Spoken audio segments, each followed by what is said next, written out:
सर्व राष्ट्रपुरुषांना महापुरुषांना नतमस्तक होतो। आज या विचार मंचावर सर्व प्रमुख मान्यवर, विधिमंडळातले आजी आणि माजी नेते, सामाजिक चळवळीच्या माध्यमातून राज्यभर आरक्षणाचं वर्गीकरण आणि उपेक्षित जात समूहाचा उद्धार झाला पाहिजे यासाठी लढणारे सर्व माझे सहकारी नेते, या ठिकाणी उपस्थित असलेले माता भगिनी, समाज बांधव आणि तरुण बांधवांनो, आपण आज आपल्या न्याय हक्काची मागणी पूर्ण झाली पाहिजे आणि शासनाने त्याची दखल घेतली पाहिजे यासाठी आपण सगळेजण जमलेलो आहोत। वेळ खूप कमी आहे आणि कमी वेळामध्ये एवढी व्यापक भूमिका मांडणं तितकंच कठीण आहे। पण मी तुम्हाला या निमित्ताने एक गोष्ट सांगतो की आयोजकांनी एक भलं मोठं नोटीस काढले आणि त्याच्यामध्ये असं लिहिलंय की कोणीही कुठल्याही समाजाच्या भावना दुखावल्या नाही पाहिजे।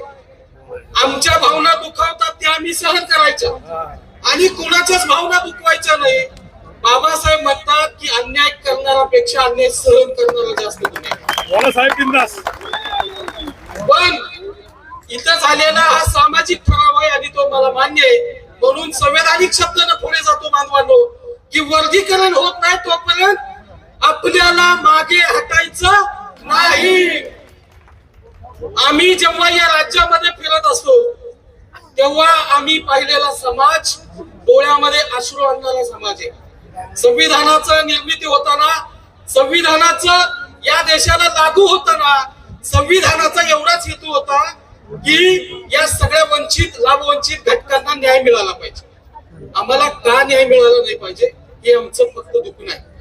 आमची माणसं, तळागाळातली माणसं, गावाच्या कुसाच्या बाहेर राहणारी गावखेड्यातली माणसं आजही एवढ्या मोठ्या प्रगल्भ राज्यामध्ये, देशामध्ये आणि आधुनिक युगामध्ये गरीब कशी काय आहे? का आमची माणसं काच पत्र गोळा करतायत? का आमची माणसं भंगार गोळा करतायत? का आमची माणसं रानावनात अजून जात आहेत? का आमची माणसं मजूर झालेले आहेत? आमच्यावर जो आरोप होतोय तो चुकीचा आरोप आहे, फेक नरेटिव्ह आहे ते। आमची माणसं शिकत नाही, शिकून सुद्धा आम्हाला या ठिकाणी संधी उपलब्ध होत नाही, म्हणून आरक्षण वर्गीकरण झालं पाहिजे हे आमचं या ठिकाणचं म्हणणं आहे। बांधवांनो, लक्षात घ्या की ज्या पद्धतीचा विरोध होतोय तो संवैधानिक आणि संविधानाच्या कृतीला अनुसरून असायला हवा होता। पण अण्णाभाऊंचा अपमान आणि लहुजींचा अपमान या महाराष्ट्रातला कुठलाच मातंग कधीच सहन करणार नाही आणि या लोकांना कधीही सोडणार नाही।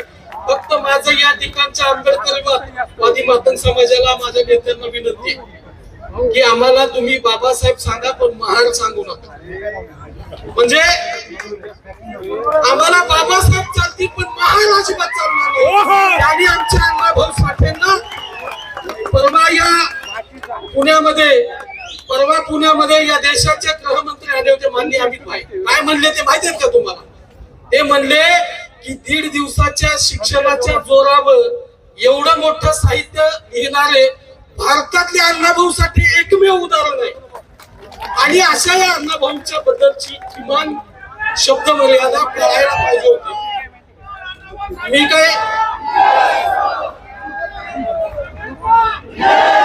मी अजिबात भडकाऊ बोलत नाही, मला ते आवडत सुद्धा नाही। आमची लढाई संविधानाला अनुसरून आहे, शासनासोबत आमचं भांडण आहे आणि शासन आम्हाला देण्याच्या मानसिकतेमध्ये आहे। मान्य फडणवीस साहेबांनी 2 वेळा आपल्या मुलाखतीमधून व्यक्त केलेलं आहे की मी या मागे राहिलेल्या जात समूहाला न्याय देण्याच्या भूमिकेमध्ये आहे, वर्गीकरण करणार आहे।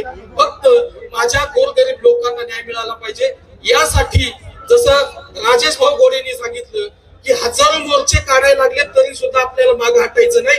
मला याची जाणीव आहे की आमच्या खिशामध्ये पैसे नाहीत, आम्ही प्रस्थापितांसारख्या सभा घेऊ शकत नाहीत। आमची माणसं या ठिकाणी भुकेल्या पोटानं आणि तहानलेल्या घशाने या ठिकाणी आलेत, ते सैरमैर उन्हामध्ये बसलेत। आम्हाला लाज वाटते की आम्ही सावलीमध्ये बसलो बांधवांनो, पण हा संघर्षाचा लढा आहे आणि हा वर्गीकरणानंच थांबणार आहे। या ठिकाणी एक गोष्ट फक्त सांगतो की सामाजिक ऐक्य तुटू देऊ नका, 59 जातींना फूट पडू देऊ नका असं म्हणलं जातं, पण सामाजिक ऐक्य 2 भाऊ 59 भाऊ दिसायला सारखेच दिसले तेव्हाच होईल, नाहीतर एका भावाची भावाची कापडं चांगली आणि एका भावाची फाटलेली कापडं, हे काय सामाजिक न्यायाचं उदाहरण मला वाटत नाही बांधवलो. म्हणून मी जास्त वेळ आपल्या सगळ्यांचा घेणार नाही. अतिशय महत्वाच्या आणि मोठ्या नेत्यांना आपल्याला बोलायचंय, तुम्हाला त्यांना ऐकायचंय. मला मुंबईच्या दिशेनं जायचंय. अमित भाऊ आणि आपले विष्णू भाऊ सुद्धा पब्लिक मध्ये बसलेले आहेत. लक्षात घ्या, मी शेवटचं एक वाक्य सांगतो, सगळ्यांनी इकडे लक्ष द्यायचंय.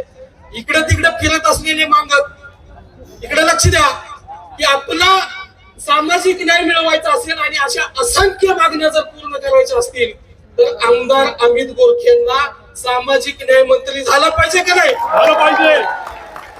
मोठ्यानं घोषणा द्यायच्या झाला पाहिजे की नाही? झालं पाहिजे.